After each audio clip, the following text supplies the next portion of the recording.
আসসালামু আলাইকুম ওয়া রাহমাতুল্লাহ। আলহামদুলিল্লাহ ওয়া কাফা ওয়া সালামুন আলা ইবাদিহিল্লাযিনা ইসতাফা, আম্মা বা'দ। সুপ্রিয় দিনদার পরহেজগার মুত্তাকি ভাই ও বোনেরা, কাছের ও দূরে দেশ প্রবাসের যারা যেখান থেকে আজকের ভিডিওটি দেখতে আসছেন, সবাইকে অসংখ্য ধন্যবাদ। বন্ধুরা, আপনাদের সাথে একটা গুরুত্বপূর্ণ আমল শেয়ার করব। এই আমলটা যদি করতে পারেন তাহলে আপনারা ধন ভান্ডার লাভ করতে পারবেন, অর্থ সম্পদ লাভ হবে। আপনাদের সমস্ত প্রকার অভাব অনটন গুলো দূর হয়ে যাবে। টাকা পয়সা নিয়ে যদি কারো চিন্তা পেরেশানি থাকে তা দূর হয়ে যাবে, আল্লাহ তাআলা দূর করে দিবেন ইনশাআল্লাহ। দর্শক, সচ্ছলতা লাভের খুবই কার্যকরী একটি আমল। আপনারা যারা পারেন এই আমলটা করবেন, নারী বা পুরুষ। আপনাদেরকে একটি দোয়া আমি শোনাবো, এই দোয়াটা যদি আপনারা পড়তে পারেন সময়ের মতো, তাহলে আল্লাহ তাআলা আপনাদের জীবনে কোনো অভাব রাখবে না, কোনো অনটন রাখবে না।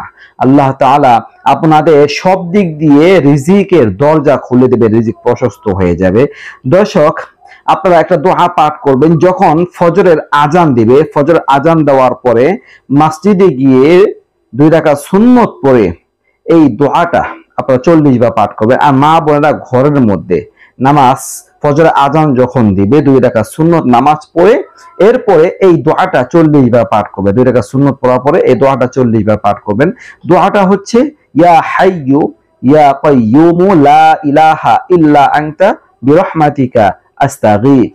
এই হচ্ছে দোয়া, ইয়া হাইয়্যু ইয়া কাইয়্যুমু লা ইলাহা ইল্লা আনতা বিরহমাতিকা আস্তাগীথ। আমি আবারো পড়ছি, ইয়া হাইয়্যু ইয়া কাইয়্যুমু লা ইলাহা ইল্লা আনতা বিরহমাতিকা আস্তাগীথ। এই দোয়াটা 40 বার পাঠ করবেন। পাঠ করা শেষ হলে সময় মতো ফজরের নামাজ পড়বেন। নামাজ পড়ে বাস আমলটা হয়ে গেল। দর্শক, খুবই চমৎকার একটি আমল। সময় মতো আপনারা এই দোয়াটা যদি 40 বার করে পাঠ করতে পারেন, সমস্ত প্রকার অনটন দূর হয়ে যাবে। আপনারা ধন সম্পদের খাজানা লাভ করতে পারবেন।